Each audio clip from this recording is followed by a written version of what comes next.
আবু জাহেল নবীর মাথায় আঘাত করে রক্ত জড়ায়া দিছে। নাউজুবিল্লাহ। নবীর চাচা আমিরে হামজা তখনও কালেমা পড়ে মুসলমান হন নাই। আল্লাহ নবী মাত্র নবুয়তির দাওয়াত, এক আল্লাহর দাওয়াত দেওয়া শুরু করেছেন। আবু জাহেল নবীর মাথায় আঘাত করে রক্ত জড়ায়া ফেলছে। মায়ার নবী মাথার মধ্যে হাত দিয়া ঘরের মধ্যে গেলেন। আম্মা জান খাদিজাতুল কুবরা রাদিয়াল্লাহু তাআলা আনহা আমার নবীর মাথার মধ্যে হাত দিয়ে রক্ত মুছেন আর কান্দেন। আম্মা জান কান্দে আর কই আজ মক্কার জমিনে আমার স্বামীর পক্ষে কেউ বুঝি নাই গো, আমার স্বামীর মাথায় রক্ত জড়ায় দিল আবু জাহেল, বদলা নেওয়ার বুঝি কেউ নাই। এই বইলা তখন আম্মা জান কান্দেন। ওইদিকে আমিরে হামজা নবীর আপন চাচা, আবার বয়সে নবীর সমবয়স, আবার দুজন হলেন দুধ ভাই। যদিও নবীর আপন চাচা কিন্তু দুধ ভাই, কারণ তারা একজন মহিলার দুধ পান করছেন। নবীও যেই মহিলার দুধ পান করছেন, নবীর আপন চাচা আমিরে হামজা ইনিও এই মহিলার দুধ পান করছেন। অতএব তারা হলেন পরস্পরের দুধ ভাই, আবার সম্পর্ক হলো আপন চাচা ভাতিজা। ওই অবস্থায় বাল্যকালের বন্ধু ছিলেন নবীর আমিরে হামজা। খেলার মাঠে মায়ার নবীর সাথে সময় কাটাইতেন চাচা ভাতিজা। চাচা ভাতিজা সমবয়সের হইলে একসাথে ঘোরাফেরা করে, একসাথে চলাফেরা করে। আমিরে হামজা বড় হওয়ার পর এই দিকে কোনো খেয়াল নাই। তিনি ছিলেন মস্ত বড় একজন শিকারী। বনের ভিতরে যায় তিনি শুধু শিকার করতেন। হরিণ শিকার করতে গেছেন আমিরে হামজা। ওই অবস্থায় একটা হরিণের দিকে তিনি তীর মারবেন, হঠাৎ করে হরিণের জবান আল্লাহ খুলে দিলেন। হরিণ ডাক দেয়া কই, হামজা একটা তীর শুধু বাকি আছে, আমার গায়ে মাইরা নষ্ট কইরো না। ওই তীরটা তোমার লাগবে, কারণ তোমার ভাতিজা মুহাম্মদুর রাসূলুল্লাহর মাথায় আবু জাহেল আঘাত করে রক্ত জড়ায় ফেলছে। এ হামজা, তুমি দুনিয়ায় জীবিত থাকবা আর তোমার ভাতিজার গায়ে রক্ত ঝরবে, এ কেমন চাচা হইলা? এই আওয়াজটা হরিণের জবান দিয়ে বের হয়েছে। সাথে সাথে আমিরে হামজা আর হরিণের দিকে তীর মারেন নাই, ওই তীর নিয়ে তিনি সোজা চলে আসলেন বাড়িতে। আইসেই দেখেন আম্মা জান খাদিজাতুল কুবরা তিনি কান্দে, মায়ার নবীর মাথা দিয়া রক্ত ঝরে। ওই অবস্থায় আম্মা জান ডাক দিয়া কয়, নাইনি আজকে মক্কার কেউ আমার স্বামীর মাথা দিয়া রক্ত জড়ায় দিল। কি করলেন তিনি? আবু জাহেলের কে ক্ষতিটা করছেন? কোন ক্ষতি তো আমার স্বামী আবু জাহেলের করেন নাই। তিনি তো শুধু কালেমার দাওয়াত দিয়েছেন, এটাই বুঝি তার অপরাধ, এই বুঝি তার অপরাধ। আমার স্বামী তো জন্মের আগে বাবা হারাইছে, আপনাদের মতো চাচাদেরকেই তো নবী বাবা পাইছে। আল্লাহু আকবার। আমিরে হামজা কই, খাদিজা চুপ কর, আমার ভাতিজার রক্তের বদলা না নিয়ে আমি হামজা ঘরে আসবো না। সোজা চলে গেলেন আবু জাহেলের কাছে। যায় দেখেন আবু জাহেল বন্ধুদের নিয়ে আড্ডা দেয় আর তামসা করতেছে, হাসতেছে। কই, মুহাম্মদের মাথা ফাটাই আইছি। বন্ধুদেরকে নিয়ে আবু জাহেল তামসা করে। ওই মজলিসের মধ্যে আমিরে হামজা যে ঢুকে গেলেন, ঢুকে বলতেছেন, আবু জাহেল শুন, মুহাম্মদের চাচা হামজা এখনো জীবিত। আল্লাহু আকবার। হামজা এখনো জীবিত। হামজা যে মুহাম্মদের চাচা এটা তুই জানোস নি?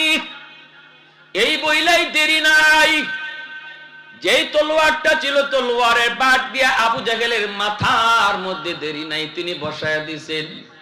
যেইভাবে নবীর রক্ত জড়াইছে এইভাবে নবীর চাচা আবু জাহেলের মাথা দিয়ে রক্ত জড়ায়া দিছে। আল্লাহু আকবার। আবু জাহেলের চেলাগুলি তারা ডান দিকে বাম দিকে তারা দাঁড়ানো, সবাই তখন আক্রমণ করতে চায়। আবু জাহেল কই, চুপ কর, কেউ সামনে আসবি না, কেউ সামনে আসবি না, কারণ তোরা হামজারে না চিনলো আমি চিনি। ঠিক না? তোরা না চিনলো আমি চিনি। বেজাল বাড়াইও না, বেজাল বাড়াইও না। আমারে মারছে অদ্দুরই রাখো। তোমরা যদি সামনে আসো এরপরে বেজাল বাইরে দেব, কারণ হামজার গোষ্ঠী অনেক বড়, সম্ভ্রান্ত, সব এক হয়ে যাবে। অতএব বেজাল বাড়াইতে চাই না। দেখছেন কি কর? হামজা, আমারে মারছো কেন? মারছো? আমার ভাতিজারে রক্ত জড়াইলে কেন তুই? তোমার ভাতিজা বাপ দাদার ধর্ম সাইরা এক আল্লাহর দাওয়াত দেয়, আমির হামজা কয়, এই যদি আমার ভাতিজার অপরাধ হয় তাহলে আজ তোরা সবাই সাক্ষী থাক, আমি আজ থেকে আমার ভাতিজার ধর্ম গ্রহণ করলাম। আল্লাহু আকবার জোরে খাও। পশ্চিমাদের চোখ পড়েছে কাবা ঘরের প্রান্তরে, ব্রিটিশ দালাল দল বেঁধেছে ধ্বংস করতে চায় কারে। পশ্চিমাদের চোখ পড়েছে কাবা ঘরের প্রান্তরে, ব্রিটিশ দালাল দল বেঁধেছে ধ্বংস করতে চায় কারে। আল্লাহ পাকের ঘর তোর সাহস থাকলে ধর, তো জাহানের মালিক যিনি পবিত্র কাবার, ঠিক কি না? ওই আরবের দিন বাঁচাতে সত্য ন্যায়ের মুক্তি চাই, মুহাম্মাদের বাহিনী আজ আসলে তোদের রক্ষা নাই। ওই আরবের দিন বাঁচাতে সত্য ন্যায়ের মুক্তি চাই, মুহাম্মাদের বাহিনী আজ আসলে তোদের রক্ষা নাই। মুহাম্মাদুর রাসূলুল্লাহর বাহিনী আসেনি, হাত উঠে বলো আসেনি। একটু দাঁড়াও, জেগে উঠো ওহে মুসলমান, আর কতদিন দিন ইসলামের সইবে অপমান। একটু দাঁড়াও, জেগে উঠো ওহে মুসলমান, আর কতদিন দিন ইসলামের সইবে অপমান। রক্ত দিয়ে পবিত্র ওই মক্কা মদিনা, সেই জমিনে সিনেমা হল চলতে পারে না। মসজিদে আকসার ইমামকে গুম করে ফেলেছে।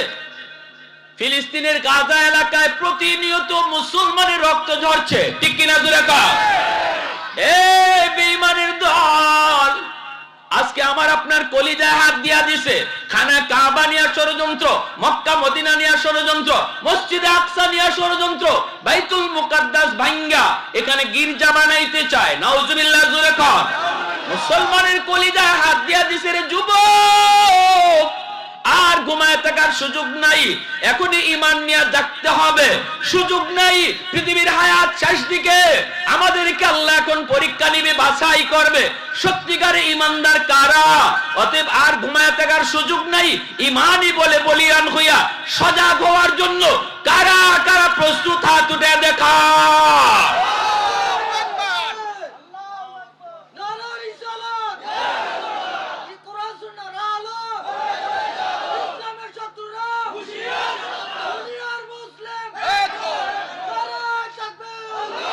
দাঁড়াও, জেগে উঠো ওহে মুসলমান, আর কতদিন দিন ইসলামের সইবে অপমান। রক্ত দিয়ে পবিত্র ওই মক্কা মদিনা, সেই জমিনে সিনেমা হল চলতে পারে না। নূর মক্কার ইসলাম তার থাকলো কি আর দাম, বন্দিশালায় তাকে যদি কাবার ইমাম, ঠিক কিনা? ওই আরবের দিন বাঁচাতে সত্য ন্যায়ের মুক্তি চাই, মুহাম্মাদের বাহিনী আজ আসলে তোদের রক্ষা নাই। ওই আরবের দিন বাঁচাতে সত্য ন্যায়ের মুক্তি চাই, মুহাম্মাদের বাহিনী আজ আসলে তোদের রক্ষা নাই। পশ্চিমাদের চোখ পড়েছে কাবা ঘরের প্রান্তরে, ব্রিটিশ দালাল দল বেঁধেছে ধ্বংস করতে চায় কারে। আল্লাহ পাকের ঘর তোর সাহস থাকলে ধর, দো জাহানের মালিক যিনি পবিত্র কাবার। ওই আরবের দিন বাঁচাতে সত্য ন্যায়ের মুক্তি চাই, মুহাম্মাদের বাহিনী আজ আসলে তোদের রক্ষা নাই। মুহাম্মাদুর রাসূলুল্লাহর বাহিনী আসেনি, হাত উঠে বলো আসেনি। একটু জোরে বলি আল্লাহু আকবার, আর জোরে আল্লাহু আকবার। আল্লাহু আকবার। মাশাআল্লাহ মাশাআল্লাহ। আওয়াজ যেখানে যা দেওয়ার, না দিলে দুশ্মন মনে করে আমরা ঘুমাই বেশি, মনে করেন। মাঝে মাঝে খুচা দিয়া দেখে আমরা ঘুমো না সজাগ। খুচা দেয়, খুচা, বুঝেননি? মাঝে মাঝে আমাগরে খুচা দেয়, দিয়া দেখে ঘুমাই দিছি না সজাগ। কেমনে খুচা দেয় শুনবেন। খোঁচা দেওয়ার তরিকা আছে, সিস্টেম আছে। আমাগো দেশে আছে কিছু ইহুদিদের দালাল, এরাও মাঝে মাঝে খোঁচা দিয়া দেখে বাংলাদেশের মুসলমান এরা ঘুমে না সজাগ। ওই দেখেন না, কয় আমরা বলে বান্দর থেকে আইছি। আপনারাও কি মানেন? আমরা বান্দরের জাতি না মানুষের জাত? আমরা বানরের জাত না মানুষের জাত? তাই আমরা বলে বানরের জাত। তুই বানরের জাত হ, এটা আমরা কোনো আপত্তি নাই। তুই তোর বাপ দাদা 14 গোষ্ঠী বান্দর কো, আমরা কইতে রাজি না, ঠিক না? আমরা মানুষ থেকে জন্ম নিছি, ঠিক কি না? আলহামদুলিল্লাহ, পাঠ্যপুস্তক থেকে এইটা বাতিল করা হয়েছে। ডারউইনের মতবাদ বাংলাদেশ সরকার, ধন্যবাদ জানাই সরকার বাহাদুরকে। সিদ্ধান্ত নিয়েছে, এদেশে তৌহিদি জনতার প্রাণের দাবি, তারা সেটা বাস্তবায়ন করেছে। ডারউইনের মতবাদ, ওই নাস্তিকদের মতবাদ বই থেকে সরানোর সিদ্ধান্ত হয়েছে, বলি আলহামদুলিল্লাহ। এজন্য মনে রাখবেন, আপনার সন্তান স্কুলে পাঠান, ভালো কথা, অসুবিধা নাই, পড়ান, কিন্তু বাচ্চাটা পরে কি শিখানো হইতেছে, তারে কি মুসলমানি তার রাখা হইতেছে না মুসলমানি বাতিল করা হচ্ছে, এই খবরটা রাখাও বাপমার দায়িত্ব।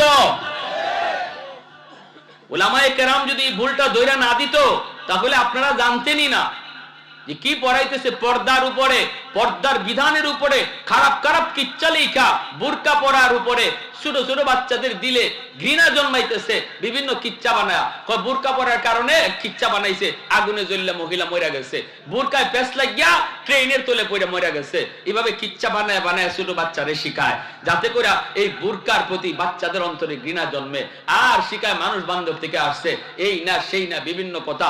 এইগুলা আপনারা গার্ডিয়ান হিসেবে যদি এগুলা নজর না রাখেন, আর এই পড়ার কারণে বাচ্চা যদি আল্লাহকে ভুলে, এই পড়ার কারণে সে যদি ইসলাম থেকে দূরে সরে, কিয়ামতের ময়দানে সবার আগে এই মা আর বাবাকে আল্লাহর আদালতে সন্তান আসামি বানাবে। রব্বানা আতিহিম দিআফাইনি মিনাল আযাব ওয়াল আনহুম লানান কাবীরা। সব দায়িত্ব হুজুরদেরকে দিয়েন না, সব দায়িত্ব হুজুরদের নাও, সব দায়িত্ব হুজুরদের নাও। হুজুররা শুধু ভুল ধরায় দিবে, কারণ হুজুরদের কাছে রাডার আছে, তারা ইসলামের হেফাজত করে, তারা ইসলামের বর্ডার গার্ড। কিন্তু ভুল ধরায় দেওয়ার পর এই প্রতিবাদ করা সমস্ত মুসলমানের দায়িত্ব। যে যেখানে আছে সেখান থেকে প্রতিবাদ করতে হবে। গার্ডিয়ান যারা আছেন প্রতিবাদ করবেন, দরকার নাই এই সিলেবাসের, বাতিল করো। যখন গার্ডিয়ানরা সবাই প্রতিবাদ করবে, কোনো সুযোগ নাই নাস্তিকদের এখানে নাস্তিক এজেন্ডা বাস্তবায়িত করার। কারণ নাস্তিকরা মনে করে কি যে আমরা কিছু করলে যা চিল্লাচিল্লি করবে হুজুররাই করবে, সাধারণ মানুষ করবে না। এই জন্য এই সাহসটা করতেছে। বলুন, ডারউইনের মতবাদ পড়ে যদি আপনার ছেলে নাস্তিক হয়, তাহলে এর জন্য উস্তাদরা যতটা দায়ী, প্রতিষ্ঠান যতটা দায়ী, বাপমা এর চেয়ে বেশি দায়ী। কারণ বাপমা কেন খবর নিল না সন্তান কি পড়তেছে, তারে কি পড়ানো হচ্ছে। কি ভাই, আপনারা খালি টেলিভিশনের পর্দায় দেখবেন হুজুররা নামছে বাইতুল মুকাররমে আন্দোলন করতেছে, আল্লাহ টেলিভিশন দেখাইব। সব দায়িত্ব হুজুরকে দেওয়া যাবে? এটা কি খালি হুজুরদের দায়িত্ব? এই যে এত বড় নাস্তিকবাদী মতবাদ শিখাইতেছে, এই প্রতিবাদ করাটা কি আলেমদের শুধু দায়িত্ব না সমস্ত মুসলমানের দায়িত্ব? সমস্ত মুসলমানের দায়িত্ব। এই জন্য এইভাবে মাঝে মাঝে খুঁচা দেয়, দেখে না বাংলাদেশের মুসলমান সজাগ। আর বেঈমানের বাচ্চারা, ইহুদ খ্রিস্টানের বাচ্চারা, এরাও মাঝে মাঝে খুঁচা দেয়, দেখে পৃথিবীর মুসলমান সজাগ না ঘুমে। কিভাবে জানেন? ওই যে দেখেন ডেনমার্কে কোরআন পুরাইয়া দিছে, নাউজুবিল্লাহ। গত পরশুদিন ডেনমার্কে পুলিশি পাহারায় আল্লাহর কোরআন আগুন দিয়ে পুরাইছে। আল্লাহর কোরআনকে আগুন দিয়ে পুরাইয়া নিজের পায়ের তলে কোরআনের পাতা ফেলাইছে। কি করতেছে? আমরা তো কোন বেঈমানের, কোন বিধর্মীর কোন ধর্মীয় গ্রন্থ আমরা অপমান করি না, করি আমরা? হিন্দুরা গীতা পড়ে, কে কোন দিন কোন মুসলমান গীতা ছিঁড়ে আগুনের মধ্যে ফেলাইছে? বৌদ্ধদের ত্রিপিটক, কে কোন মুসলমান কোন দিন তাদের এই ধর্মীয় পুস্তক পায়ের তলা ফেলাইছে? মুসলমান কোনদিন উগ্রবাদ নয়, মুসলমান সর্বদাই অসাম্প্রদায়িক একটা ধর্ম। আল্লাহর নবী শিখিয়ে গেছেন, মদিনায় নবী যখন রাষ্ট্রপ্রধান, তখন এই মদিনায় ইহুদিও ছিল, নাসারাও ছিল, বৌদ্ধও ছিল, বিভিন্ন ধর্মের মানুষ ছিল। আল্লাহর নবী সবাইকে ধর্ম পালনের সুযোগ দিয়েছেন, এমনকি তাদের ধর্মীয় উপাসনালয়ের পাহারাদারিও করেছেন সাহাবায়ে কেরাম। আর মুসলমানদের দিকে আঙ্গুল তুলে জঙ্গিবাদ কইয়া, সাম্প্রদায়িক কইয়া, অথচ মুসলমানদের কাছে কোনো সাম্প্রদায়িকতা নাই। মুসলমান কোনদিন কোন ধর্মের ধর্মীয় পুস্তকে আঘাত করে না, ধর্মীয় অনুভূতিতে আঘাত করে না। যতবার আঘাত করা হচ্ছে মুসলমানের ধর্মীয় অনুভূতিতে আঘাত করা হচ্ছে। আমার ভাইরা, এজন্য বলতেছিলাম, আমির হামজা কয়, নে তুই ভালো করে শুনে রাখ, আমার ভাতিজা মুহাম্মদ ইসলাম ধর্ম প্রচার করার কারণে যদি তুই আমার ভাতিজার গায়ে আঘাত করে থাকস, তাহলে আজ ভরা মজলিসে শুনে রাখ, আজ থেকে আমি হামজা কালেমা পড়ে মুসলমান হয়ে গেলাম। আল্লাহু আকবার। এজন্য আবু জাহেল সর্বশেষ মাস্টার প্ল্যান করেছে, সর্বশেষ মাস্টার প্ল্যান। মুহাম্মদকে তো কোনোভাবেই পারলাম না, মুহাম্মদকে দেখি একটা কোন রকম ধোঁকা দিয়ে তার ক্ষতি করা যায় কি না। বন্ধুরা কই, দোস্ত তুমি কেমনে ক্ষতি করবা? কই দরজার সামনে বিশাল একটা গর্ত বানায় রাখ, বাতিজা আমাকে দেখতে আসবে, দেখতে আসবে। আমি অসুস্থ, কিন্তু আমি তো অসুস্থ না, অসুস্থ মানুষের বান্দরে বিছানায় পড়ে থাকবো, আর তোরা দেয়া বলবি তোমার চাচা আবু জাহেল অসুস্থ, বাতিজা আসবে আমাকে দেখার জন্য, টের পাবে না এখানে যে বিশাল গর্ত আছে, পা দিবে সাথে সাথে নিচে চলে যাবে, আর সবাই মিলে তখন উপর থেকে মাটি দিয়া মুহাম্মদকে মেরে ফেলব। নাউজুবিল্লাহ। আমার নবী, দয়ার নবী, মায়ার নবীর ক্ষতি করবে, আর আল্লাহ চায়া চায়া দেখবো কি কর না। আল্লাহু ইয়াসিবুকা মিনান নাস। আল্লাহ পাক রব্বুল আলামিন কয়, বন্ধু বদরে তোমার পাহারাদার ছিল, উহুদে তোমার পাহারাদার ছিল, আজ থেকে কোনো পাহারাদার লাগবে না। আমি আল্লাহ কোরআনের আয়াত নাজিল করে জানায় দিলাম, আর কোনো বডিগার্ড তোমার লাগবে না। আজ থেকে আমি আল্লাহ নিজে তোমার পাহারাদার।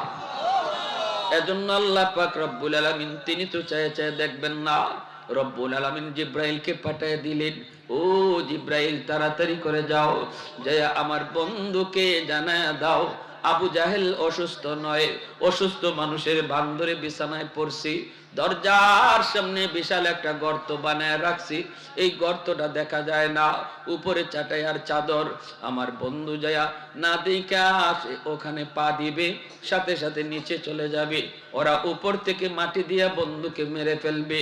জিব্রাইল তুমি তাড়াতাড়ি যাও, আমার বন্ধুকে যা কানে কানে বলে দাও, আর যেন সামনে কদম না দেয়, বন্ধু যেন বাড়িতে চলে যায়। এই কথা বলতে আল্লাহর নবী থেমে গেলেন, সাথে সাথে নবী আবার রিটার্ন বাড়িতে চলে যাচ্ছেন।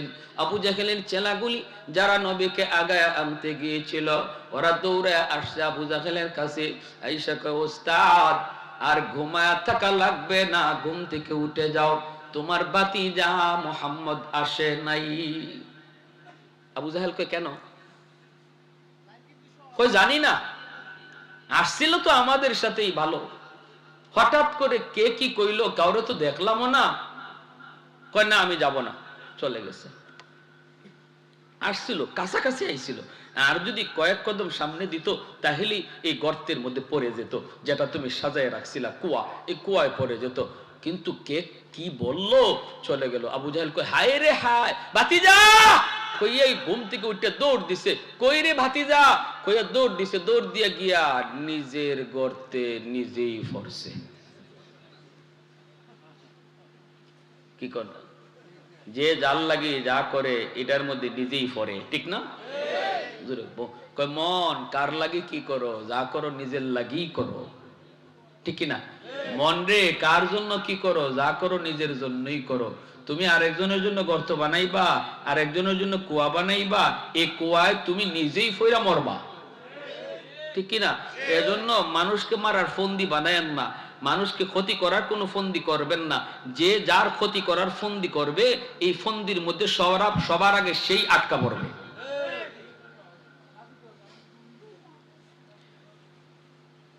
রাশিয়ার একবারে তুলাধুনা করে ফেলবে, নেটো সব অবরোধ দিয়ে দিল, অর্থনৈতিক অবরোধ, অস্ত্রের অবরোধ, সব অবরোধ দিয়ে দিল। এমন ভাবে মানে কি কয় কুয়া খনন করলো রাশিয়ার জন্য। এখন দেখা যায় এই কুয়ার মধ্যে ইউরোপ নিজেই ভরে গেছে, ঠিক না? কি কয়, রাশিয়ার মানুষ না খাইয়া মরে না, ইউরোপের মানুষ না খাইয়া মরার অবস্থা শুরু হয়েছে। এজন্য আরেকজনকে মারার জন্য কুয়া খনন করো না, এই কুয়ায় নিজে পড়বা। এটাই বাস্তবতা, এটাই চরম সত্য, এটাই চরম সত্য।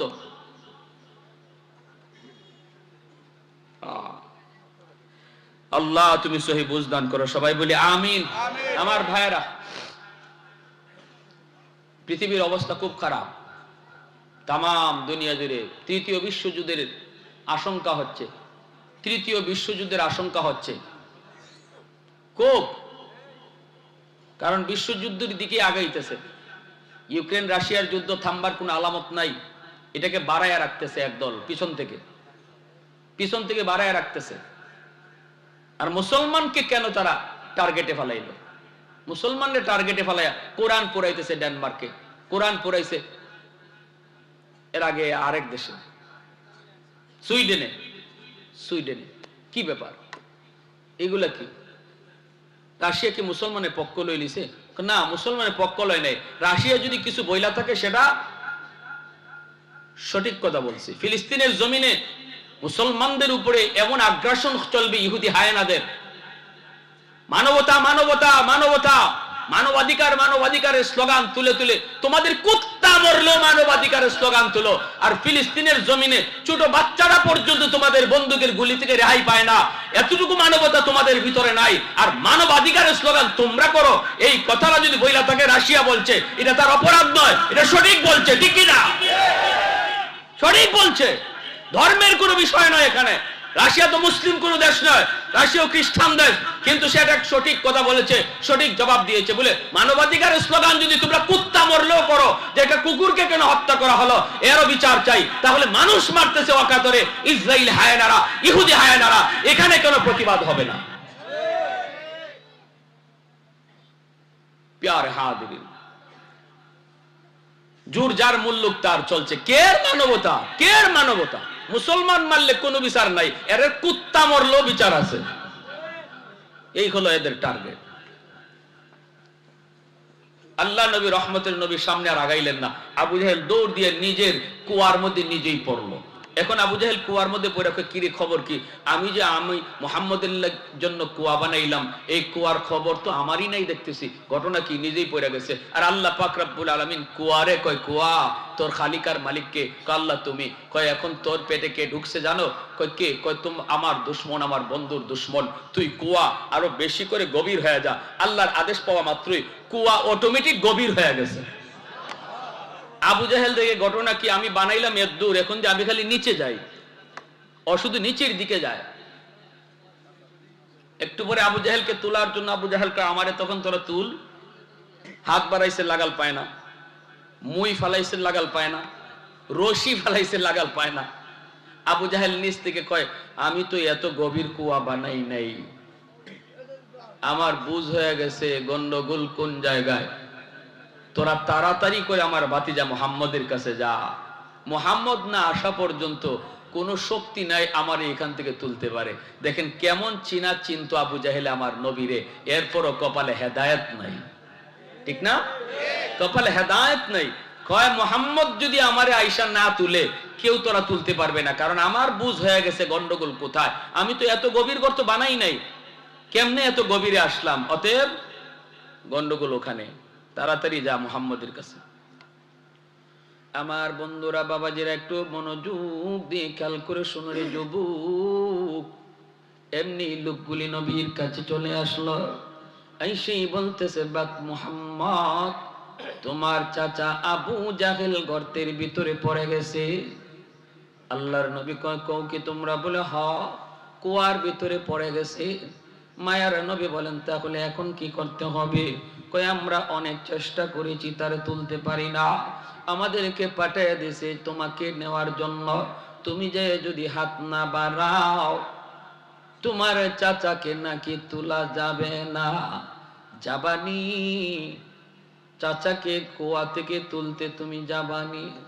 আমার নবী রহমতের নবী, খুলুকে আযীমের অধিকারী নবী, যেই নবী কোনদিন গালির জবাব গালি দিয়া দেয় না, আঘাতের জবাব নবী আঘাত দিয়েও দেয় না, ওই নবী তখনও কয়, নবী ভালো করে জানেন এই গর্তটা, এই কুয়াটা নবীকে মারার জন্য তৈরি করেছিল।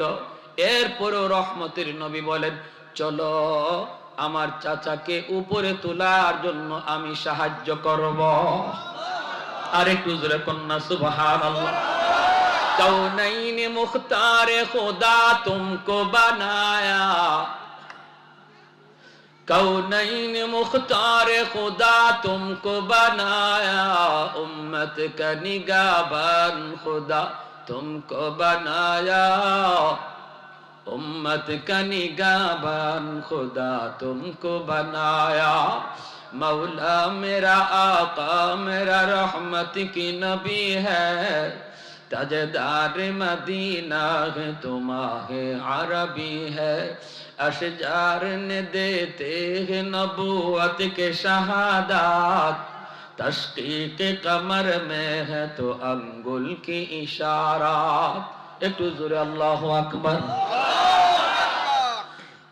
দ্বীনের নবী মায়ার নবী চলে আসলেন, গর্তের কিনারায় এসে নবী ডাক দিয়া বলেন, চাচা খবর কি, তোমার খবর কি? আবু জাহেল গর্তের ভিতর থেকে ডাক দিয়া কয়, ভাতিজা রে কি খবর, তুমি তো সব জানো, তোমার খোদায় তো তোমারে সব জানায়া দিছে। আল্লাহ নবী কই, কেমনে বুঝলা? আবু জাহেল গর্তের ভিতর থেকে কই, ভাতিজা রে, ও ভাতিজা তুই বিশ্বাস কর, আমি তোমাকে মারার জন্য এত বড় এত গভীর কোন কুয়া বানাই নাই, এখন নিজে পইরা বসতেছি, কুয়া অটোমেটিক গভীর হয়ে গেছে। অতএব ভাতিজা আমাকে হাত দিয়া লাগাল পায় না, রশি দিয়া লাগাল পায় না, মই দিয়া লাগাল পায় না, বুঝ হয়ে গেছে গন্ডগোল কোন জায়গায়। তুমি হাত না বাড়ানো পর্যন্ত আমাকে কেউ তুলতে পারবে না। নবী বলেন, চাচা গো এতদূর যখন আপনি বুঝলেন, বাকিটা আপনি বুঝেন না কেন? আবু জাহেল কয়, ভাতিজারে আমারে উপরে তুল, এরপরে বাকিটাও আমার বুঝ হয়ে যাবে। দেখছেন, নবী কয় এমন জীবনে বহু বাটপারি করছো, জীবনে এমন বহু বাটপারি করছো, কইছো হাতের মধ্যে কি মুহাম্মদ যদি কইতে পারো তাহলে আমি কালেমা পরে মুসলমান হয়ে যাব। আমি নবী কইয়ে দিছি বলে আমার কোয়া লাগবে না, তোমার হাতে যা আছে এটাই বইলা দিবে। সাথে সাথে হাতের মাঝে পাথরের কণা ছিল, কণার জবান কইলা গেছে, কণায় কয় লা ইলাহা ইল্লাল্লাহ মুহাম্মাদুর রাসূলুল্লাহ। আবু জাহেল হাত থেকে উড়াইয়া ফলাইছে, কই কি রে, আমার হাতে যেটা আমার কথা কয় না, মুহাম্মাদের কথা কয়। আমার হাতে থেকে আমার কথা কয় না, মুহাম্মাদের কথা কয়। এবার আল্লাহ নবী কয়, চাচা আমার তো কোয়া লাগলো না, হাতে যা লই আইছো এটাই তো কইলো, এখন কি করবা? কয়, ভাতিজা রে তুই মস্ত বড় জাদুকর। নাউজুবিল্লাহ, আস্তে কোন। ইন্নাকা লা তাহদি মান আহবাবতা ওয়ালাকিন্নাল্লাহ ইয়াহদি মান ইয়াশা। আল্লাহ কয়, বন্ধু হেদায়েত আমি আল্লাহ যারে পছন্দ করি তারে দেই, অতএব হেদায়েতের মালিক শুধু আমি আল্লাহ, তুমি রাসূলও না। অতএব ভাইয়েরা বন্ধুরা, আবু জাহেলের কপালে কি নাই? হেদায়েত নাই। আল্লাহ নবী কয়, ঠিক আছে এই ওয়াদাটা অন্তত রাইখো, আমি তোমারে উপরে তুলবো, বলো উপরে উঠার পর কালেমা পড়বা কিনা? কয়, ভাতিজা বললাম তো, এইবার আর ও মিস নাই, এই ওয়াদা আর ভঙ্গ করবো না, তুমি আমারে কোন রকম উপরে উঠাও। আল্লাহ নবী যেই মাত্র তার নবুয়তি হাতখানা বাড়াইয়া দিয়েছেন গর্তের দিকে, আল্লাহ পাক কয়, এরে গর্ত, এইবার তোর দিকে আমার বন্ধুর রহমতের হাত চলে এসেছে। এক কুয়া আবু জাহেলকে উপরে উঠাইয়া দে, কুয়া অটোমেটিক আবু জাহেল উপরে তুইলা দেয়। মায়ার নবী দয়ার নবীর হাত ধরে ফেলে আবু জাহেলের হাত, মায়ার নবী টান দিয়ে উপরে উঠান। উপরে উঠানোর পরে আবু জাহেল মাটি সাটি সব জারতেছে। নবী বলেন, চাচা বাকিটা সেরে ফেলেন। আবু জাহেল কয়, রে ভাতিজা এখন বুঝলাম পৃথিবীতে তোমার মতো এত বড় জাদুকর আর কেউ নাই।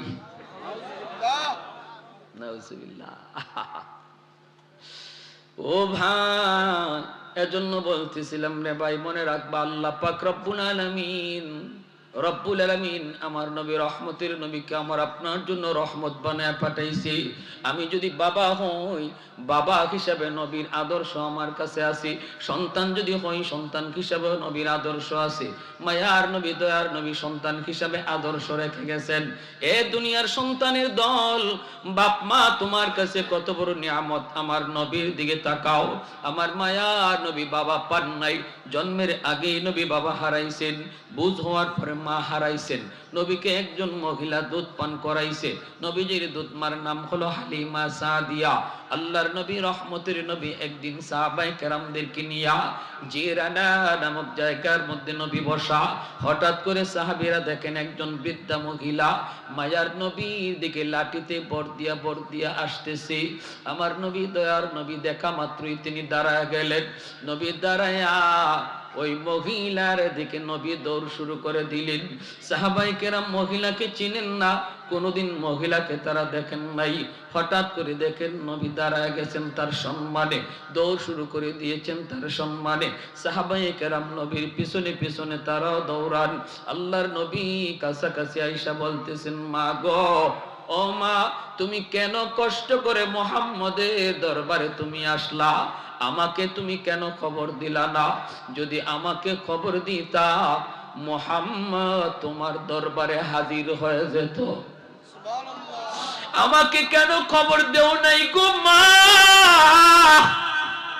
খবর যদি তুমি আমাকে দিতাও, আমি মুহাম্মদ তোমার দরবারে নবুয়তি লইয়া হাজির হয়ে যেতাম। মুহাম্মদের নবুয়তির চেয়েও তোমার দাম বেশি, তোমার দাম বেশি, কারণ তুমি আমার মা। এই বইলেই মায়ার নবী, দয়ার নবীর নবুয়তি চাদর, মায়ার নবীর গায়ে যেই চাদরখানা নবীর গায়ে লাগানো থাকতো, ওই চাদরখানা নবী মাটিতে বিছায় দিলেন। বিছায় নবী বলতেছেন, মা গো, তুমি নবীর নবুয়তি চাদরে বসে যাও, পায়ের জুতা খুলবা না, তোমার পায়ের জুতার বালিতে নবীর নবুয়তি চাদর ধন্য হবে।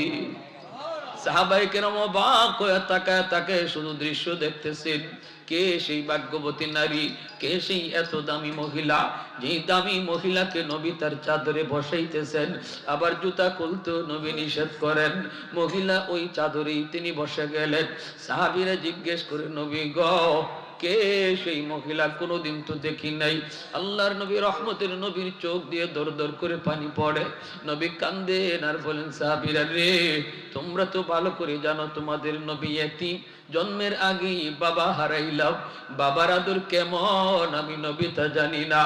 আব্বু ডাক দেওয়ার মধ্যে কত মজা আমি নবী জানি না। আমি নবী বুঝ হওয়ার পরপরই মা হারাইলাম। মার সেবাও আমি নবী পারি নাই, সুযোগ পাই নাই। তোমরা তো জানো নবীর একজন দুধমা আছে, ওই দুধমার নাম কি জানো নি? কয় হালিমা সাদিয়া।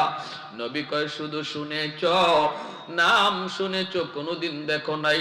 আজকে ভালো করে দেখে নাও, যিনি নবীর নবুয়তি চাদরে জুতা সহ বসে গেলেন, ইনি নবীর দুধমা, যার নাম হলো হালিমা সাদিয়া। আল্লাহ নবী রহমতের নবী চোখ দিয়ে দৌড় দৌড় করে পানি পড়ে। যুবক, বনু তামিম গোত্রের যুবক নবীর কাছে আইসা কয়, মায়ার নবী গো, আল্লাহ আমাকে অনেক সম্পদ দিয়েছে, কিন্তু সম্পদ দিয়ে খেদমত করব কার? আমার মা তো দুনিয়ায় নাই, আমার বাবা তো দুনিয়ায় নাই। আজ যদি আমার আব্বা আমার আম্মা দুনিয়ায় থাকতেন, আমি যেভাবে খুশি বাপ মার সেবা করতে পারতাম। আল্লাহ আমাকে অনেক ধন দিয়েছে, দৌলত দিয়েছে, কিন্তু যেদিন বাপ মা দুনিয়ায় জীবিত ছিলেন, ওই দিন আমি অর্থ করির সন্ধান পাই নাই, আমি সম্পদের মালিক হতে পারি নাই। আমার কাছে তখন টাকা পয়সা ধরা দেয় নাই। যেদিন টাকা পয়সা ধরা দিয়েছে, ওই দিন বাপ মা দুনিয়ায় নাই। আমার মার চিকিৎসা আমি করাইতে পারি নাই গো নবী, আমার বাবার ভালো কোনো চিকিৎসা করাইতে পারি নাই। ইয়া রাসূলুল্লাহ, আজ আমি ওই পয়সা দিয়া কি করব? এই পয়সা দিয়ে আমি কি করব? কার সেবা করব? পয়সা দিয়া বালিশ বানাইতে পারি, বিছানা বানাইতে পারি, আমি তো টাকা পয়সা হাতে নিয়ে চোখের পানি জড়ায় জড়ায় শুধু কান্দি গো নবী। ওগো নবী, জানতে চাই গো নবী, কবরে শুয়ে থাকলেও আমার আম্মা আব্বার সেবা করার সুযোগ আমার আসেনি। আল্লাহ নবী কয়, যুবক, 5টা কাজ যদি তুমি করো, আল্লাহ পাক কবরে থাকলেও তোমার সেবা বাপ মার কবরে পৌঁছায় দিবে। 5টা কাজ যদি তুমি করো, তোমার খেদমত কবরে পৌঁছে যাবে। 1 নাম্বার নবী বলেন, আসসালাতু লাহুমা, বেশি বেশি করে বাপ মার জন্য এই দোয়াটা করবা, যেই দোয়াটা আল্লাহ কোরআনের মধ্যে শিক্ষা দিয়েছেন, রাব্বির হামহুমা কামা রাব্বায়ানি সগীরা। আমার সাথে সবাই পড়েন, রাব্বির হামহুমা কামা রাব্বায়ানি সাগীরা। আল্লাহ পাক রব্বুল আলামিন এই দোয়াটা শিখাইয়া দিয়েছেন। দুনিয়ার সমস্ত সন্তানদেরকে আল্লাহ শিখাইছেন, ও দুনিয়ার সন্তানের দল, তোমরা যারা বাপ মার জন্য আমি আল্লাহর কাছে দোয়া করতে চাও, কেমনে দোয়া করবা জানো নি? আমি আল্লাহ তোমাদেরকে দোয়া শিখায়া দেই। আমার কাছে এমনি এমনি দোয়া করবা, বলবা রাব্বির হামহুমা কামা রাব্বায়ানি সগীরা। আল্লাহ আমার আব্বা আম্মার উপরে তুমি রহম করো, আমার আব্বা আম্মার উপরে তুমি মায়া করো। যেইভাবে শিশুকালে আমার মা আমার বাবা আমাকে মায়া করছেন, আমাকে দরদ দিছেন, আমাকে রহম দিছেন, এইভাবে তুমি আমার আব্বা আম্মার উপর মায়া করো, রহম করো। আল্লাহ বুঝাইতে চাইলেন যে দুনিয়ার সন্তান, শিশুকালে তোমার মা তোমার বাবা তোমাকে কি পরিমাণ মায়া করছে। শিশুকালে তোমার মাতার পাশে কত রাত মা দাঁড়ায় দাঁড়ায় পাহারা দিছে, তুমি জানো না, আমি আল্লাহ জানি। জোরে কোন সুবহানাল্লাহ। কতদিন তোমার বাবা তোমাকে কুলে নিয়ে ডাক্তারের কাছে রাত দিন দৌড়াইছে, তুমি জানো না রে যুবক, আমি আল্লাহ জানি। এজন্য যখনই বাপ মার জন্য দোয়া করবা, শিশুকালের কথাটা আমি আল্লাহর ইয়াদ করায় দিও। যখনই তুমি এইভাবে আমার কাছে দোয়া করবা, আমি আল্লাহ তোমার দোয়া কবুল করে নিব। এজন্য ভাইরা, শিশুকালে কত মা কত বাবা জীবন দিয়ে দিতে চাইছে সন্তানের জন্য। কত মা এমনও আছে কইছে, আল্লাহ গো আমার হায়াতটা আমি আমার সন্তানরে দিয়ে দিলাম, তবু আমার সন্তানের হায়াত তুমি বাড়ায় দাও। আল্লাহ আমার জীবন আমি আমার ছেলেকে দিয়ে দিলাম, তবু আমার ছেলের হায়াত তুমি বাড়ায় দাও। কত মা নিজের জীবন দিতে রাজি হয়েছে। বাইরে মনে রাখবা, রাশিয়া একটা ভূমিকম্প হয়েছিল। ওই ভূমিকম্পের পরে অনেক প্রায় 21 দিন পর একটা ভাঙাচোরা বিল্ডিং এর ভিতর থেকে একজন মহিলাকে উদ্ধার করা হয়েছিল, উদ্ধার করা হয়েছে। ভাইরা, মহিলাটা জান যায় অবস্থা, ওই অবস্থায় মহিলাটাকে উদ্ধার করা হয়েছে। মহিলার কুলের মধ্যে একটা দুধের বাচ্চাও ছিল। 21 দিন পর্যন্ত আল্লাহ তাদেরকে বাঁচায় রাখছে। জোরে কোন সুবহানাল্লাহ। বাঁচায় যদি রাখে আল্লাহ, মারে তারে কে? ঠিক কিনা? জোরে কর। রাখে আল্লাহ, মারে কে? ভাইরে, এরপরে ডাক্তাররা যখন হাসপাতালে তারে নিয়ে গেছে, তখন চায়া দেখে মহিলার আঙ্গুলের একটা আঙ্গুলের মাথাও নাই, প্রতিটা আঙ্গুলের মাথা এইভাবে কাটা। জিজ্ঞেস করেছিল, মা আঙ্গুলের মাথাগুলি কাটা কেন? মহিলার চোখ থেকে দর দর করে পানি পড়ে। মহিলা কান্দে আর কয়, আমার বুকের দুধ যখন শুকায় গেছে, আমার দুধের বাচ্চারা যখন দুধের জন্য কান্না করে, আমি কি খাওয়াবো? শুকায় গেছে আমার সন্তানের মুখটা শুকায় গেছে, তখন আমি কি খাওয়াবো? নিজের আঙ্গুলের মাথাটা দাঁত দিয়া কামড় দিয়া আমি ছেড়ে ফেলে দিছি, কেটে ফেলে দিয়া ওই যে রক্ত বের হয়েছে, ওই রক্তটা আমার সন্তানকে খাওয়ায় খাওয়ায় বাঁচাইছি। একদিন এক আঙ্গুলের মাথা কাটছি, আরেকদিন আরেক আঙ্গুলের মাথা কাইটা কাইটা রক্ত খাওয়ায় খাওয়ায় সন্তানটারে বাঁচাইছি। এ দুনিয়ার সন্তানের দল, একটু মার কথা চিন্তা করো। আজকে কোন মারে তুমি কান্দাইতেছ? আজকে কোন বাবার চোখ দিয়ে পানি ঝরাইতেছ? আজকে বাবার কলিজায় কেমন করে আঘাত দাও, কেমন করে আঘাত দাও, কেমন করে বাবারে ভুই লাগেছ, কেমন করে মারে ভুই লাগেছ।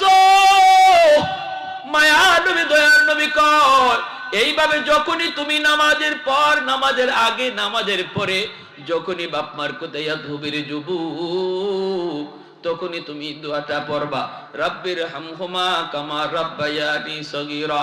তোমার এই দোয়ার উসিলায় আল্লাহ পাক রব্বুল আলামিন তোমার খেদমত বাপ মার কবরে আল্লাহ পৌঁছায় দিবে।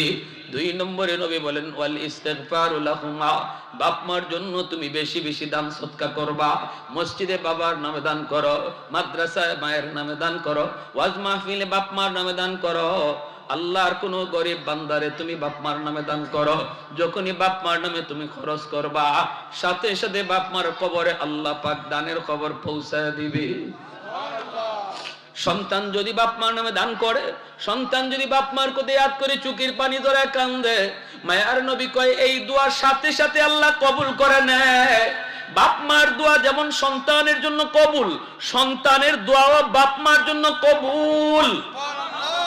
বাপ মা যদি দোয়া করে সন্তানের জন্য, এই দোয়া যেমন আল্লাহর কাছে কবুল, সন্তানও যখন কয় আল্লাহ আমার আব্বারে মাফ করো, আম্মারে মাফ করো, মায়ার নবী কয় এই দোয়াটাও আল্লাহর কাছে সরাসরি কবুল। এজন্যই বাইরা জুনায়েদ বাগদাদী রাহমাতুল্লাহি আলাইহি রাতের বেলা ঘুমাইছেন, অসুবিধা হইতেছে না ভাই? চলবে চলবে, আর একটু জোরে বলেন চলবে। জুনাইদ বাগদাদি আল্লাহর বহুত বড় ওলি।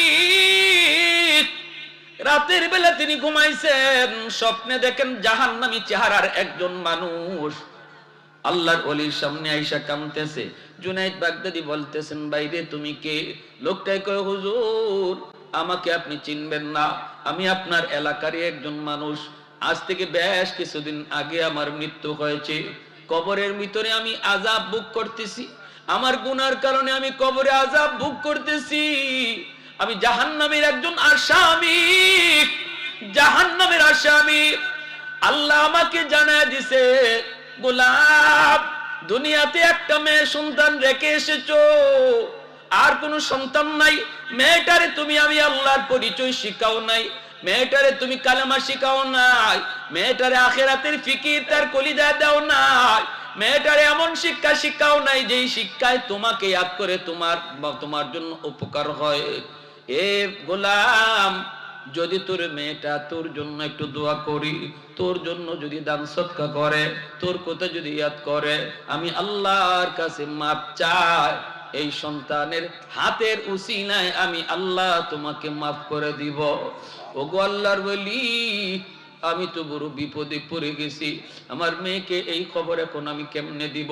আমি তো কবরে চলে গেছি, কবরের ভিতরে তো আমি আযাব ভোগ করি, আমি আপনার কাছে এসেছি সাহায্যের জন্য।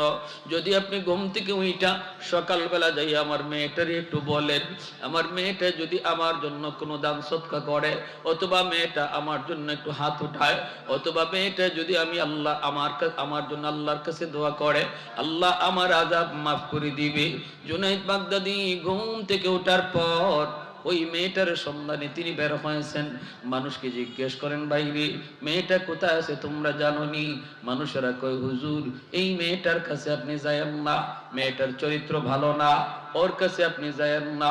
জুনাইদ বাগদাদি কয়, বাবা ভালো না খারাপ তা জানতে চাই না, একটা প্রয়োজন, খবর দেওয়ার জন্য যাইতে হবে। মানুষের কাছ থেকে মেয়েটার সন্ধান নিয়া জুনাইদ বাগদাদি তিনি চলে আসলেন মেয়েটার কাছে। নদীর ঘাটে মেয়েটা গোসল করে, আল্লাহর ওলি তিনি বাহিরে দাঁড়ায় রইলেন। মেয়েটা যখন উপরে আসলো, জুনাইদ বাগদাদি যায় সামনে দাঁড়ালেন। এমনি মেয়েটা তখন কয়, মৌলবী তুমি আবার কি চাও?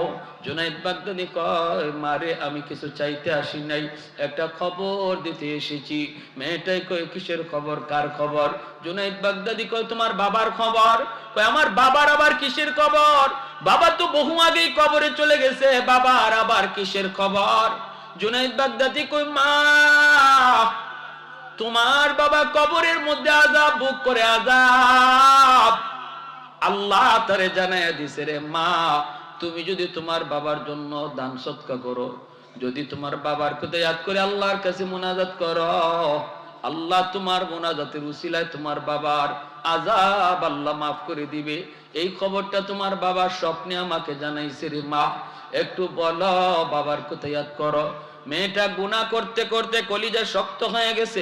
মানুষ যখন গুনাহ বেশি করে কলিজা শক্ত হয়ে যায়, দিল শক্ত হয়ে যায়, চোখ দিয়া পানি ঝরে না। মরণের কথা কবরের কথা বলল, তার কলিজা নরম হয় না, মুনাজাতেও চোখ দিয়া পানি আসে না। এই আলামত হলো কলিজা শক্ত। গুনার কারণে কলিজা শক্ত হয়, কলিজা শক্ত হয়। ভাইরা বন্ধুরা, যখনই মেয়েটার এই কথা বলছেন, মেয়েটার কলিজা তো নরম হয় না। মহিলায় কয়, কি মৌলবী মৃত মানুষের খবর লইয়া তুমি আইছো বুঝি, আর কোনো তুমি খবর পাও না? এই বইলা ঠাট্টা কইরা মজা কইরা এক মুষ্টি পানি হাতে নিয়া জুনাইদ বাগদাদির দিকে এইভাবে পানি দিয়ে ঢিল মারলো, আর বলতেছে, নেও আমার বাপের রুহের মাগফিরাতের জন্য আমি এক মুষ্টি পানি সদকা করলাম। জুনাইদ বাগদাদি দৌড় দিয়ে সরে গেলেন, কাপড়ের মধ্যে পানিটা পড়তে দেন না, চোখ দিয়া পানি ধরে আর কান্দে, আর কই, মালিক সন্তান বুঝি এমন হয় যেই সন্তানের কারণে বাবা রাতকে দিন বানায়, যেই সন্তানের কারণে রোদে পড়ে বৃষ্টিতে ভিজে, কত কথা, কত গালি, কত বাবা কত জায়গায় সন্তানের কথা চিন্তা করে আজকে এই সন্তান বুঝি বাবার জন্য একটু দরদ দেখাইল না। হায় রে দুনিয়ার সন্তান, হায় রে দুনিয়ার সন্তান, হায় রে দুনিয়ার সন্তান। এই বইলা জুনাইদ বাগদাদি আফসোস করে করে বাড়িতে চলে গেলেন। এই রাতে ঘুমাইলেন, স্বপ্নে দেখেন ওই লোকটা জান্নাতি চেহারা লইয়া সামনে হাজির। আল্লাহর ওলি কই, ভাই গতকাল ছিলা তুমি জাহান্নামী, আজকে তুমি জান্নাতি, কারণ কি? তোমার মেয়ে তো কোনো উপকার তোমার করে নাই, তাহলে কেমনে পরিবর্তন হলো? লোকটা হাসি খুশি কয়, হুজুর আমি আপনার উপকার স্বীকার করতে এসেছি, শুকরিয়া আদায় করতে এসেছি গো হুজুর। আপনি আমার মেয়েটারে খবর দেওয়ার পর মেয়েটা গুনাহগার, গুনাহ করতে করতে দিল শক্ত হয়ে গেছে। আমি বাবার কথা মনে করার পরেও তার দিল নরম হলো না, কথা ঠিক। কে যে হাতের মধ্যে এক মুষ্টি পানি নিয়ে আপনার দিকে ঢিল মারছিল, এই পানিটা আপনার গায়ে পড়ে নাই, পানিটা পড়ছে একটু মাটিতে। আর যেই জায়গায় পড়ছে এই জায়গায় দীর্ঘদিন যাবত একটা পোকা পানির তৃষ্ণায় ছটফট ছটফট করতেছে। পোকাটার জানজায় জানজায় অবস্থা, পানির তৃষ্ণায় ওই পোকার মুখে যায় পানিটা পড়ছে, পানিটা খাইয়া পোকার জীবন রক্ষা হইছে। পোকাটায় তখন দোয়া করছে, মালিক যার উসিলায় পানি পাই আমার জীবন রক্ষা হলো, তুমি তারে মাফ করো। আল্লাহ পাক পোকার দোয়ার খাতিরে আমার কবরের আযাব মাফ করে দিছে। मैं तालिब मौला हूँ मेरे इश्क निराला, मैं तालिब मौला हूँ मेरे इश्क निराला, है जुमला जहां जिनके तजल्ली से उजाला, मादर दुजा खा गैर खुदा यार नदारिम, जुजियात खुदा ही चदिगुर कार नदारिम, जुजियात खुदा ही चदिगुर कार नदारिम। ভাইরা বন্ধুরা, জন্য বলতেছিলেন মায়ার নবী পাঁচটা আমলের কথা বলছেন যুবকরে। কয়টা আমল জুড়ে বলেন? যাদের বাপ মা নাই, সন্তান বাপ মার জন্য কি করবে? আল্লাহ নবীর হাদিস থেকে শুনাইতেছি পাঁচটা আমল। কয়টা আমল? এক নাম্বার, বেশি বেশি দোয়া করা। কোন দোয়া? আল্লাহ যে দোয়া শিখাইছে কোরআনে, ঠিক না? পবিত্র কোরআনে সূরা বনি ইসরাইলের এই দোয়া। দুই নম্বর, নবী কয় বেশি বেশি দান সদকা করা, ওয়াজ মাহফিলে সাহায্য করা, মাঝে মাঝে বাপ মার জন্য ওয়াজ মাহফিলে আয়োজন করা। এই যে যেমন আপনাদের যুবকগুলি, এই এলাকার যুবকগুলি আজকে তাদের মুর্দে গানের কথা ইয়াদ করে এত সুন্দর আয়োজন করেছে, আল্লাহর নবীও বলেছেন এটা দুই নম্বর কাজ।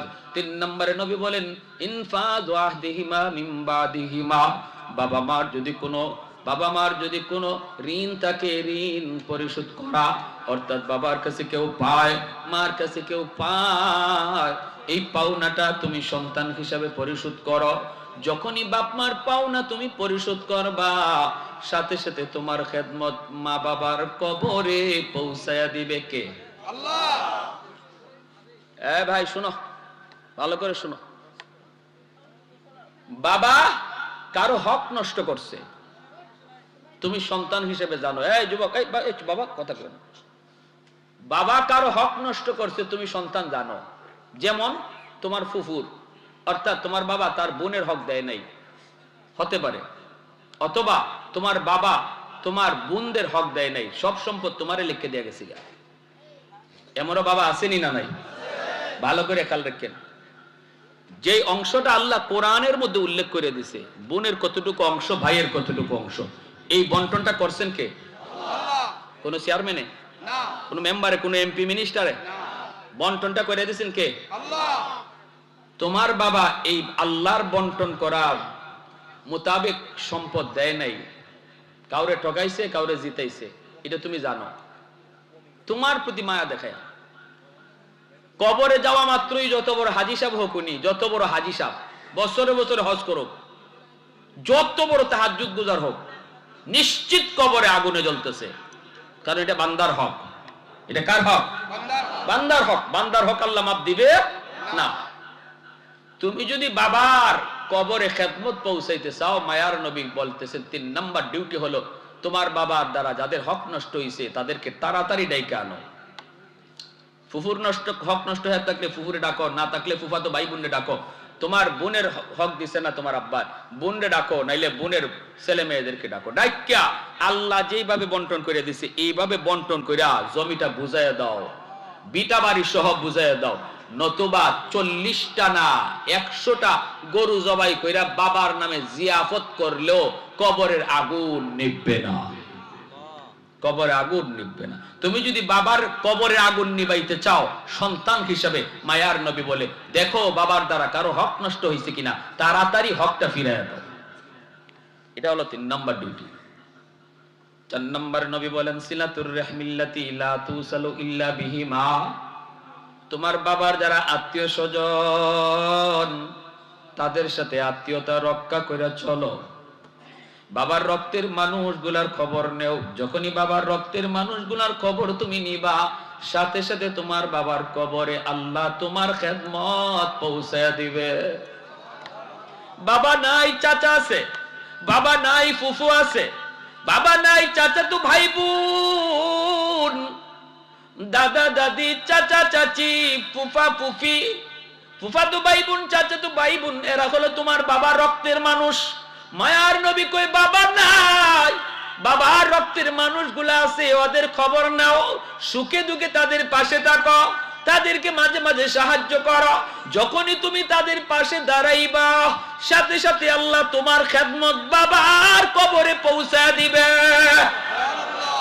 মা দুনিয়ায় নাই, মা রক্তের মানুষগুলা আছে, যেমন নানা নানি, মামা মামি, খালা খালু, এরা হলো মা রক্তের মানুষ। খালাতো ভাই বোন, মামাতো ভাই বোন, ওদের খবর যখনই তুমি নিবা, যখনই তাদের খোঁজ খবর নিবা, অন্তত মোবাইলেও জিজ্ঞেস করবা মামা তুমি কেমন আছো, খালা তুমি কেমন আছো। যখনই খালা কয়ে ডাক দিয়া কইবা খালা তুমি কেমন আছো, আল্লাহর নবী কয় যেন তুমি তোমার মায়ের কবরে ফোন লাগাইছো, যেন মার খবরটা তুমি নিতেছ, মামার খবর নিছো না, যেন মায়ের খবর তুমি নিতেছ। কারণ মার রক্তের মানুষগুলার পাশে যখনই তুমি দাঁড়াইবা, সাথে সাথে আল্লাহ মার কবরে তোমার খেদমত পৌঁছায় দিবি। কিন্তু আমাদের সমাজে আজকে আমরা দেখি ব্যতিক্রম। আমরা নিজে বড় হলে নিজে রক্তের মানুষগুলার দিকে তাকাই না, উল্টা হয়ে গেছে। উল্টা বাবার নামে 10টা 20টা গরু খাওয়ায়, কিন্তু বাবার রক্তের মানুষ ভিক্ষা করে খায়। আসেনি না? নাই, লাভ নাই। বাবার রক্তের মানুষগুলা যদি কষ্ট পায়, বাবা কবরে কষ্ট পায়। মার রক্তের মানুষগুলা যদি তোমার দ্বারা কষ্ট পায়, মা কবরে কষ্ট পায়। মায়ার নবী কই 4 নম্বর ডিউটি হলো মা বাবার রক্তের মানুষগুলার খবর তুমি নেও। এখনকার যুগে আর যাওয়াও লাগে না, অন্তত মোবাইলের মাধ্যমে সপ্তাহে একবার আত্মীয় স্বজনের কাছে ফোন দিও রে যুবক। আল্লাহ তোমার পয়সা দিয়েছে, আল্লাহ তোমার সম্পদ দিয়েছে, আলহামদুলিল্লাহ শুকরিয়া আদায় করো। লিস্ট করে নাও, খাতার মধ্যে আত্মীয় স্বজনের নাম্বার গুলা লেখা নাও। মামার নাম্বার, মামির নাম্বার, নানার নাম্বার, নানির নাম্বার, চাচা চাচির নাম্বার গুলো তাদের মোবাইলে তুমি খাতায় লিখে নাও। সপ্তাহে তারিখ ধার্য করে দাও, সপ্তাহের অমুক দিন আমি সবাইকে ফোন দিয়া খবর নিব। চাচা তুমি কেমন আছো, মামা তুমি কেমন আছো। আল্লাহর নবী কয় যুবক তুমি তোমার মার খেদমত বুঝি কবরে পৌঁছাইতে চাও, ফোনটা তুমি যেই মামারে দিবা, আল্লাহ খেদমত মার কবরে পৌঁছায় দিবে। 5 নাম্বার আমলটা, সর্বশেষ আমলটা শুনেন, বয়ান প্রায় শেষ। ইকরামু সাদিকিহিমা মিন বাদিহিমা। নবী বলেন মা নাই, বাবা নাই, কিন্তু বাপ মার বন্ধু বান্ধব আছে। বাবার বয়সের মানুষ আছে, মার বয়সের মানুষ আছে। যখনই তুমি বাবার কোন বন্ধু বান্ধবকে তুমি পাইবা, তখনই বাবার মতো লোকটারে শ্রদ্ধা কইরো। তুমি ডাক দিয়া কইও চাচা কতকাল আব্বার সাথে চলছেন, আজ আমার আব্বা দুনিয়ায় নাই। আব্বা থাকলে তো ঘরে আসতেন, 1 কাপ চা খাইতেন, চাচা একটা চা খাইয়া যান। যেই মাত্র ঘরে আইনা চাচার 1 কাপ চা খাওয়াইবা, আল্লাহ পাক রব্বুল আলামিন তোমার খেদমত বাবার কবরে আল্লাহ পৌঁছায় দিবে। বাজারে পায়া গেছো তোমার বাবার বন্ধুরে, দেখা মাত্রই যায় সালামটা দিয়া আদবের সাথে হাতটা মিলাই কই চাচা, চাচা কত জীবন আব্বার সাথে চলছেন, আব্বা আমার কবরে, চাচা চলেন না চাচা একটা চা খাওয়াই। যখনই চাচার 1 কাপ চা খাওয়াইবা, মায়ার নবী কয় তোমার খেদমতটা আল্লাহ বাবার কবরে পৌঁছায় দিবে। যেই মাত্র বাবার বয়সের মানুষগুলারে তুমি শ্রদ্ধা করবা, বাবার কবরে আল্লাহ শান্তি পৌঁছায় দিবে। মা নাই, কিন্তু মা যাদের সাথে চলতো ওরা আছে। এদেরকে পাইলে মার মতো শ্রদ্ধা কইরো। ঈদে ঈদে পারলে মার মতো মার বান্ধবীদেরকে একটা শাড়ি কিনে দিও। গরিব মানুষ, মার বান্ধবী, মার সাথে চলতো, মার পাশে বৈশা পান সুপারি খাইতো, গল্প গুজব করতো, পাইলে ঈদে ঈদে একটা শাড়ি কিনে দিও, চাচার একটা লুঙ্গি কিনে দিও। যেই মাত্র তুমি শাড়িটা কিনে দিলে, আল্লাহর নবী কয় তোমার মারে আল্লাহ পাক কবরে জান্নাতি শাড়ি পরায় দিব।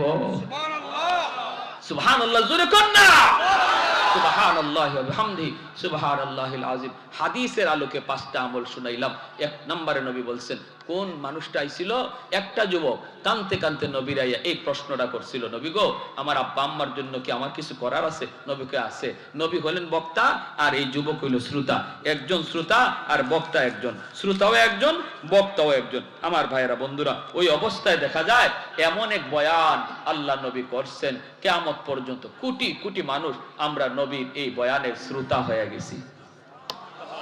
তখন নবীর সামনে শ্রোতা ছিল মাত্র একজন।